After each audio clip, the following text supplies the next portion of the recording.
Good evening. Welcome to WSBI, your resource for success podcast program, where you get to meet inspiring women-owned businesses from across the country.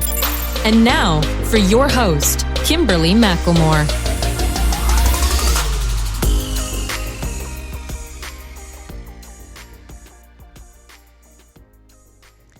All right, good evening and welcome to WSBI, your resource for success podcast program, where you get to meet inspiring women-owned businesses from across the country. I am your host, Kimberly McLemore, and welcome to our special edition show. With us, we have Robert Antoinin, founder of Leadership Lessons. Robert is on a worldwide mission to help leaders become better communicators, motivators, and innovators in the workplace. Specifically, Robert shares strategies on how to work with difficult people, improve employee morale, and motivate underperforming employees. For more than 20 years, while working in the retail and service industries, Robert successfully led sales teams to exceed their personal, leading those that don't want to be led, and professional revenue goals. In addition, Robert consistently increased profitability while managing dozens of multi-million-dollar operations. Oftentimes, his knack for exceeding company performance metrics led to multiple awards and promotions throughout his career. Robert's ability to manage deadline-driven environments has uniquely equipped him to understand the challenges that leaders face today. Planning is great, but as a result of Robert's varied experiences, he has learned the art of execution is everything. Turning his workplace horror stories into thought-provoking lessons to instruct and train. As a mentor and volunteer, Robert has worked with nonprofit and faith-based organizations to educate young people and to host several events in the community. And so without further ado, let me introduce to you to my platform, Mr. Robert Antoinin. Hello, Robert. How are you doing this evening? Hey, Kimberly McLemore. How are you, sister? I am doing great, and I am so excited about you being on my platform with me tonight. Well, I am more than excited to be here with you. I'm not sure if your listeners know that we have a small history outside of this particular platform, but before we get started, I just want to let you and the listeners know that I am so uber proud of you because of who you are, the resilience that you've shown, and your ability to lead in the face of adversity and to shine even when people try to put shade on you. So shout out to you, Bob, and all of that good stuff. I'm so proud and so happy to be here with you this evening. Well, thank you so much. I really appreciate you. Like most people don't know, but we do have a little bit of a history behind this. I mean, we've known each other for a little over a year and probably closer to 2. I'm starting to lose track, but you have been a phenomenal friend and you have always had my back, and I've always absolutely appreciated you more than you will ever know. And, you know, like I said, this show isn't about me tonight. We're going to talk about you because you are probably one of the main people I've known for a while, but don't know really what you do and all the things that you've accomplished. So I'm so excited about you being on my show tonight so that the listeners can learn so much more about what you do with your business and then what has happened with you outside of your business. So why don't you start out by telling my listeners a little bit more about who you are personally and then some of the things that you've been up to lately. Sure. Well, my name is Robert Antoinin, as you've already said. I am the founder of a small company called Leadership Lessons, where we work with leaders and give them strategies on how to lead people who do not want to be led.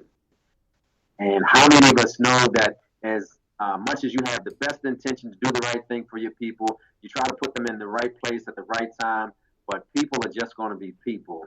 And they're going to fight against you. They're going to resist you. And the average person sometimes wants to, throw their hands up and give somebody a piece of their mind. But depending on where you are in a 9-to-5 workspace, or even if you're an entrepreneur, there is a way to deal with people, right? Even the ones that don't want to follow your leadership. So the cool thing about it is that I work with people in the 9-to-5 space, nonprofit space. I've even been in some faith-based spaces to help leaders to actually deal with people. Because as much as we need people, sometimes they can get on your last nerve. So with that being said, my journey started out probably 3 years ago. I was in a Fortune 500 company. I was well-to-do. I had all the creature comforts. I had the company car. I had the company credit card. I was just awarded like being one of the top managers across the country. I had every creature comfort you could want. I forgot to add, I had the corner office, window with a view. I had it all going on. But then October the 19th happened, and I had a conversation with some regional VPs, some of my favorite people in the company. We sat down at my big wooden mahogany desk, and we started out with a conversation that ended with, we will no longer be in the Robert Antoinin business. And at that point, it was devastating for me because like 2 days prior to that, I had just made the second tuition installment payment for my daughter, who was at Delaware State University at the time. I had just committed to be the host house for Thanksgiving dinner, which was the following month after October. I had followed, promised my son that I would pay for this really expensive camp in December. And there was a lot that was on the line financially that I couldn't afford to be without employment. The backstory to that is, for about a year, I had been praying to God, asking him to put me in a position to speak to people, to teach people, to impact the lives of other leaders, because I felt that I had that gift to be able to teach and to build. And for a year, Kimberly, I didn't hear anything from God. And wouldn't you know it, when the time was right, he moved and he opened the door for me. At the time, he did it in such a way that was dramatic and catastrophic at that particular time, in that particular moment.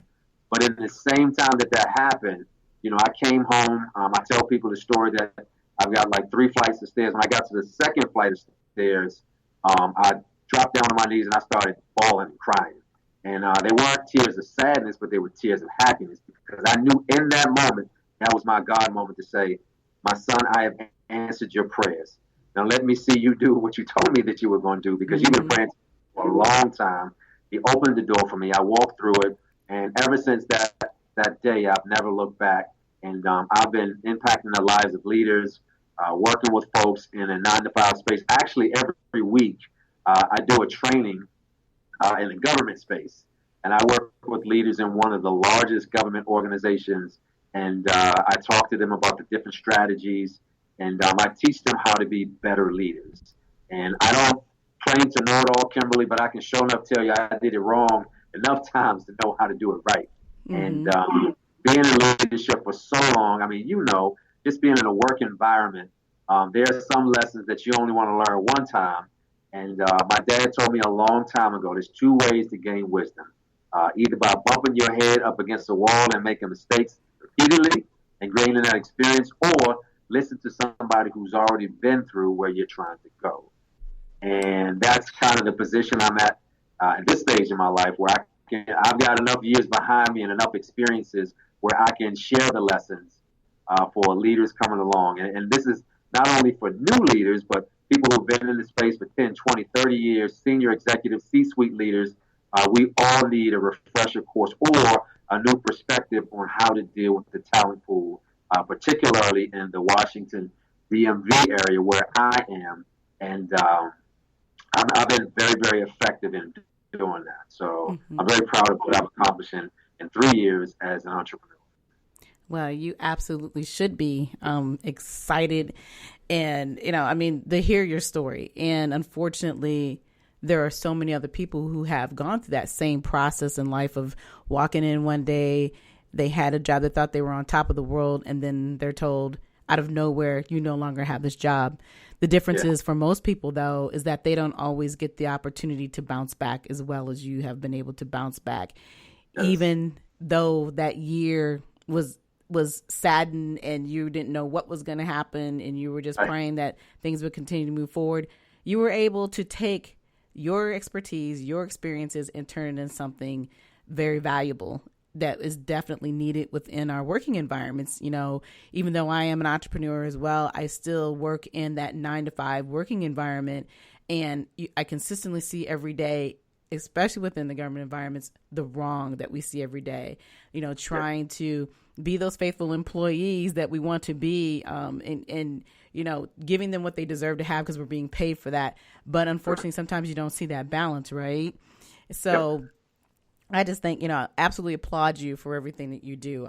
Your story is phenomenal. And I tell you what, I probably would still been in that corner crying for a little bit longer because I'm like, wow, that's a huge responsibility when you're, used to having a paycheck. And that's a big part of what most people who become entrepreneurs don't really understand when they decide to walk away from a job. It's one thing to build faith and have that faith and walk out there, but it's another thing to say, okay, well, how am I going to get this money that I'm used to getting on a regular basis? And you actually had to figure it out whether you wanted to or not. Yeah. So it's interesting that you bring that up because being an entrepreneur, it is certainly a challenge, or it was a challenge at the beginning because, to your point, being in the 9-to-5 space, there's a lot of comfort there. There's a lot of assuredness on the 1st and the 15th. I'm getting X amount, and I can, ration out whatever needs to happen based on that. Mm-hmm. You also have the comfort in knowing, as much as I may complain about my health insurance premium being hiked, but I've got health insurance. But if you've ever been put in a place where all that stuff that you used to complain about, you no longer have, now what? But the one thing that I can say for sure is my faith certainly played a large role in what it is that I had to accomplish and to overcome. There were certainly a lot of days where I literally did not know where that next opportunity was going to come. There were a lot of moments when I had self-doubt in the fact that, I didn't have an audience. I didn't have clients. I didn't have anybody who was seeking my service. And with me, you know me, Kimberly, I'm not the most outgoing person in the world, but when I do get comfortable in my element, I'll open up. But in this particular space, being an entrepreneur, being an author, it's a competitive marketplace. Like, you've got thousands of people trying to do the same thing that you're doing, and we're all competing for what seems like the same, 2,000 people, however many people there are to pitch to talk to serve, right? But one thing that I know for sure is that the people that you were called to serve will show up once your product is ready, once you make the decision to be bold enough to show what it is that you have. More importantly, tell your story and be relatable, where somebody can connect to your story and buy into that which it is you have. And that's one of the biggest things as an entrepreneur. A lot of us, we sell things because we think it's cool, right? A lot of that, and what we forget is that clients are like, so what? What makes you unique? And that's why that story is so important. But your story has to be relatable. It might be a great story to you, but if it doesn't connect with somebody, you're going to have a hard time, getting your footprint in the marketplace, because there's so many people out there trying to do the exact same thing that you're doing.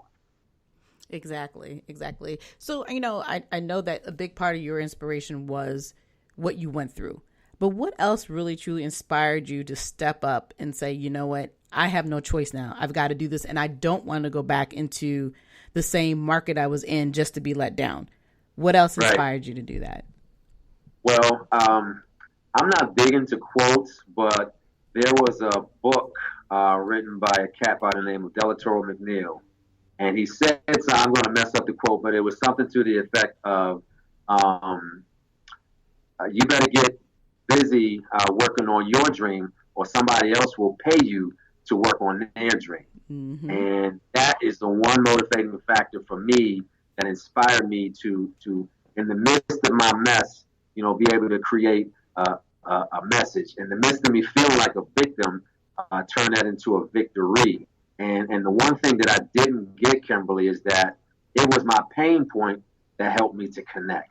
Right? Because when you go through some mess and some stuff, you kind of want to keep that inside. We send our representative out into the world when our house is jacked up, when our kids are acting crazy, when we got a mess of stuff going on in our family. But when we go out into the world, we put on a face.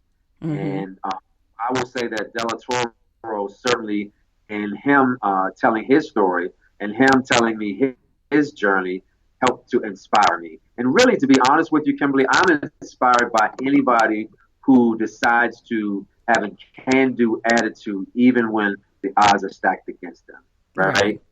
And I hate to go on and on and on, but take a young lady like Tiffany Haddish.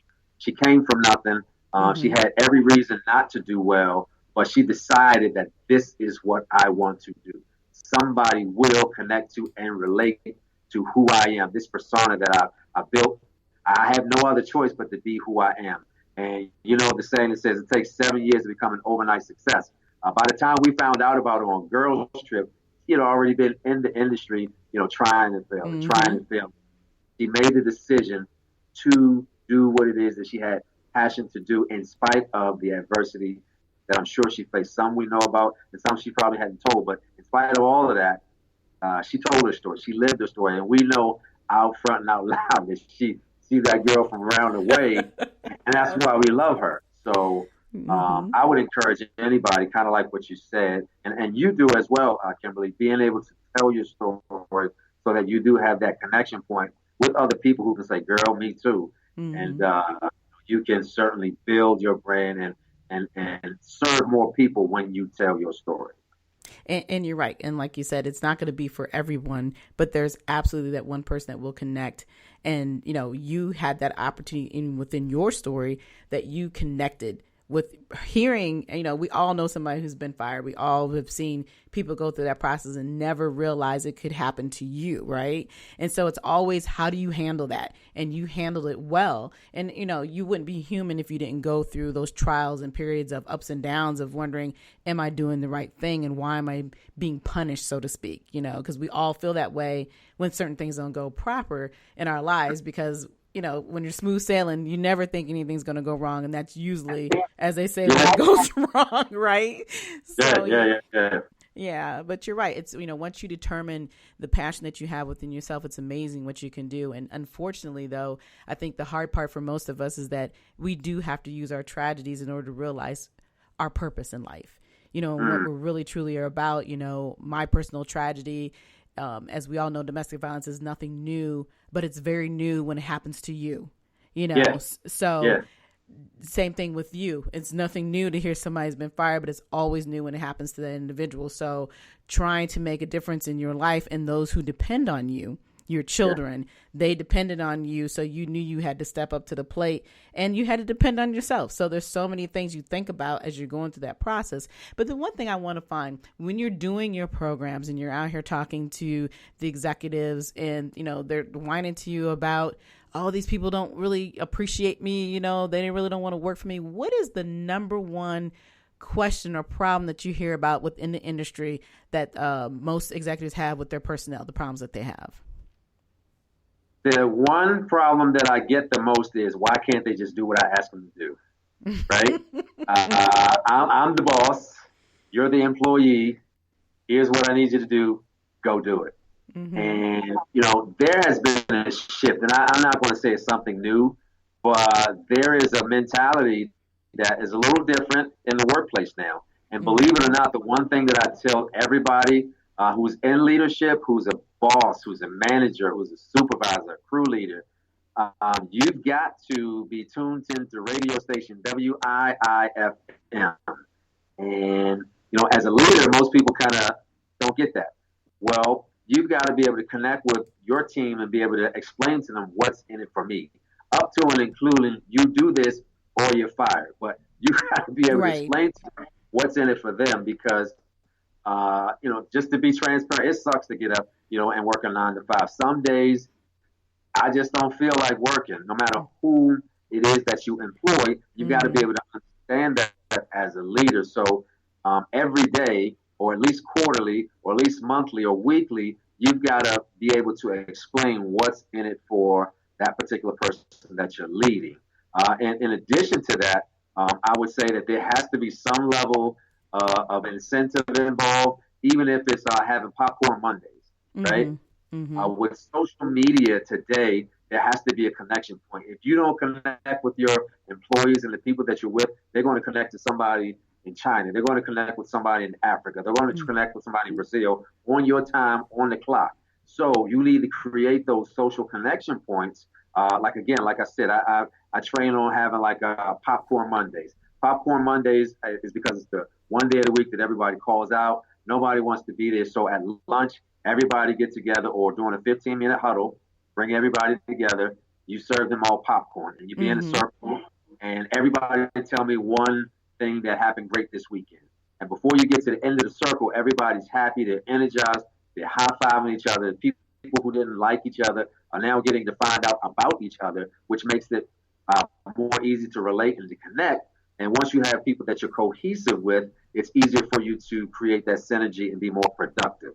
Right. But that's a big step, especially in an office environment, especially in a factory environment, but it has to be done because they're making a social connection somewhere. And you got to understand as a leader, as a boss, what's in it for the people that you lead. Right. And I agree with that. And I think the other thing that I see with most of the bosses today is that they actually forget where they came from. They actually forget that the people are the most important part of what makes them who they are. Yeah. So how do you handle those type of bosses who say, well, I built this. This is mine. You know, like I said, I want you to do what I want you to do. But at the end of the day, when those people walk, then there's nobody there to build that empire. Yeah. So I usually relate a story to, and what happens is, if you ever remember your first love, puppy love, your teenage years, your early 20s, and for individuals who've been in relationships, you ever heard the phrase, you can't miss what you never had? Mm-hmm. Well, what happens when you miss something that you do have? That pain of breakup, that pain of losing your shown up love is something with, oh God, I just had a flashback real quick. When I was Hold on now, keep it. We're trying to keep it simple here tonight. I lost the person that I had, but get this: it wasn't that she left me because she stopped loving me. She left me because I wasn't doing what I was supposed to do. Mm-hmm. I wasn't keeping my commitments. I wasn't being the person that I was when she met me, and I lost her. And I never want to have that feeling again. So just a simple story like that to relate to whomever the CEO is, the CFO, whoever that leader is, that as much as you complain about these folks and as much as you feel like it's do it or else, when you lose these very people that you don't appreciate now, your productivity is going to go down. It's going to cost you 2 times as much to go out and find somebody new, training, lost productivity. And when you speak to them in a dollar and cents fashion, because that's what it really boils down to. Mm-hmm. Can you sell? Can you service the client that you have? And then can you collect the money? And I simplify it down to those 3 things. And you need people at all those 3 touch points. And when you lose one of those 3 touch points, the whole building falls down. So it's just a matter of making them appreciate and understand that you are nothing without people. Absolutely. Absolutely. I love it. Very well said. And, you know, the thing I love is how you use the simple analogy of everyday life and threw it back into it in the professionalism side, you know, to make people realize that we are human beings and we have relationships. And when you build that rapport and that trust, and when you take that trust away, that's how you lose the sight of the people that you thought were the greatest person. Oh, you know, I hired and they were the best person in the beginning. And now what happened? 90% of the time, these are the reasons of why they're no longer that best person. And the big part is because they don't feel valued. That's right. That's right. So that's a big part of it too. Feeling valued. That's why it's important that you have that social connection point.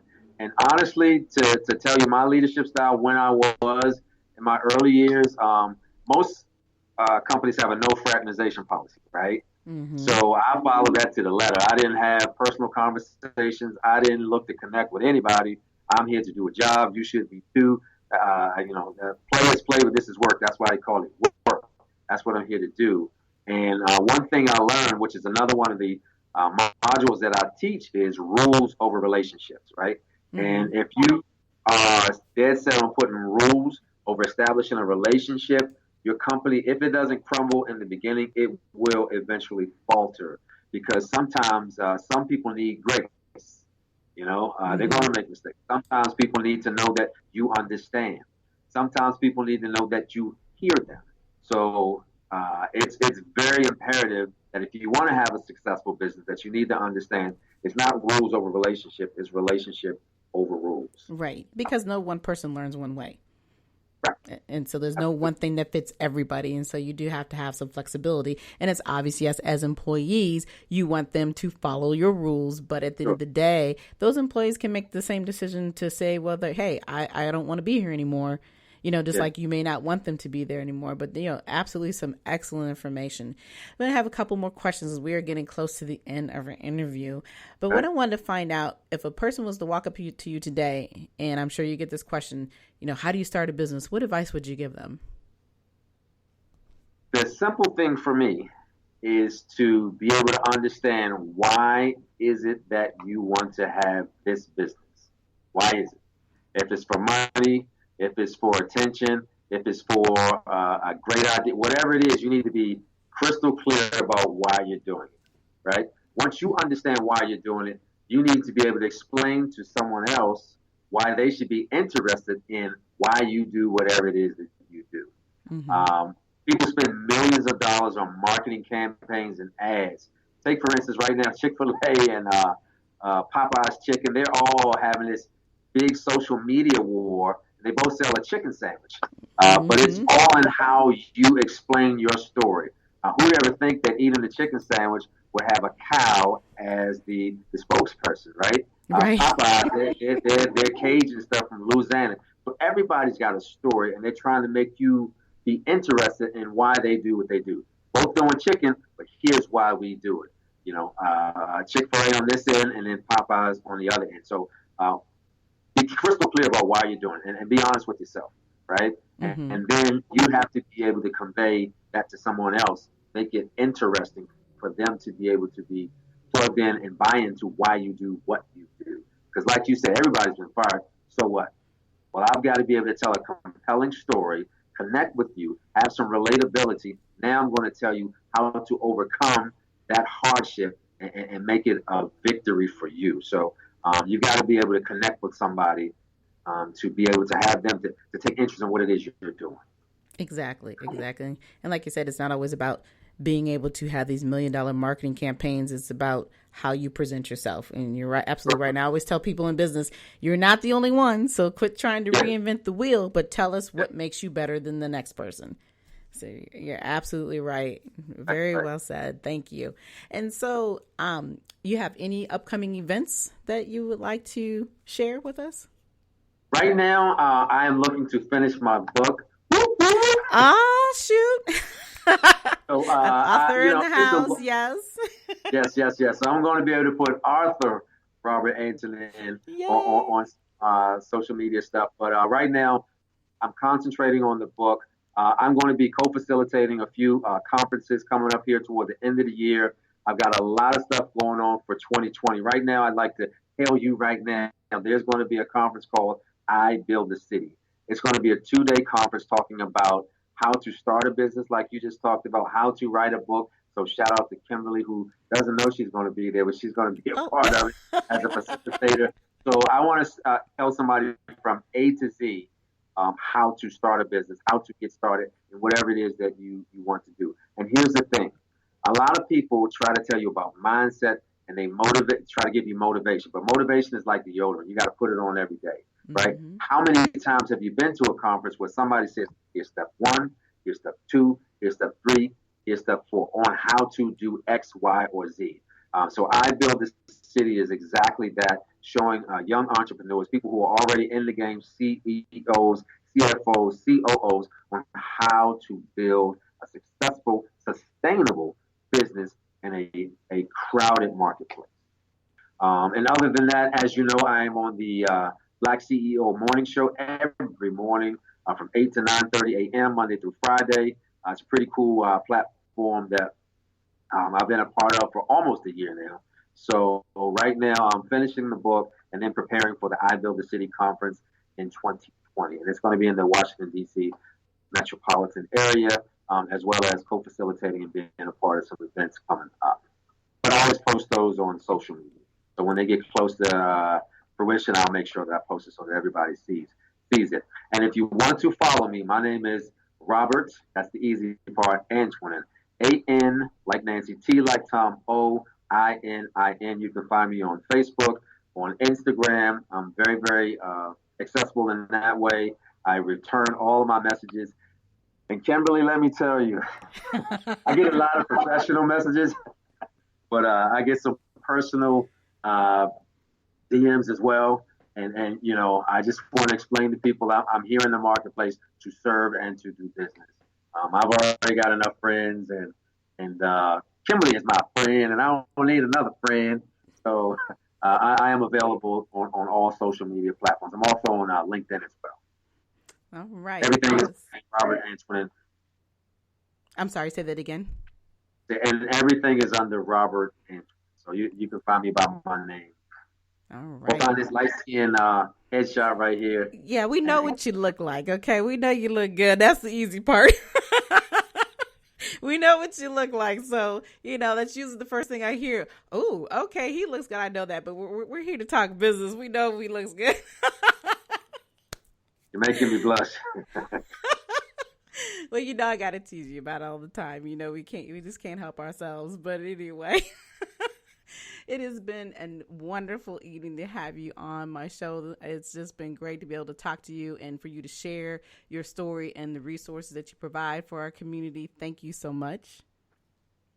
Yes. Thank you so very much for allowing me to be here. And one more time, I just love Kimberly McLemore. She is a powerful lady. I know she doesn't want to hear this, but I just want you to connect with her. Make sure that you allow her to come to your conference. If you hear her story, you will understand why I am so connected to this young lady. She is powerful. She is dynamic. And she is an author. So go get her book. Buy it. Thank you so much. That's my again. story, and I'm sticking to it. Exactly. But look, now you can add that I am an two-time award-winning author. So I'm even more excited about that. It's been a great year. Yes, it's been a great year. And, you know, I've been very thankful and very blessed, and definitely looking forward to 2020 because that's the next realm. You know, 2019 is past already, you guys. So if you're not working on 2020, you should be. And so anyway, again, thank you so much for being on my platform with me tonight. For everyone else, make sure that you reach out to Mr. Robert Antoinin if you have any questions about what it means to deal with the challenges of being with professional people and their personnel not wanting to work out properly within the environment. You need to call this man right here, and many other things that Robert can do for you. Like, he's great beyond a motivator. He knows what he's talking about, and he's very helpful. He's been a good friend of mine for the last few years. I'm looking forward to many more years of working with him and collaborating in some new things. So definitely looking forward to 2020 with you. But for everyone else, again, thank you for coming on and listening to our show. We're here every Thursday evening at 7 p.m. And you can listen to us now. We're added on Google, Apple Podcasts, and then Google Podcasts as well.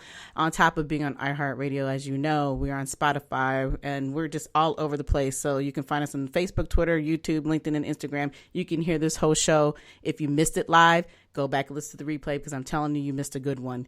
But until next time, we'll see you next week at 7 p.m. Good night. Good night, everyone. We will be back next Thursday evening at 7 p.m. Follow us on Spreaker, www.spreaker.com/user/WSBI. View our new WSBI website anytime at www.wsbillc.com and on Facebook, Twitter, YouTube, LinkedIn, and Instagram.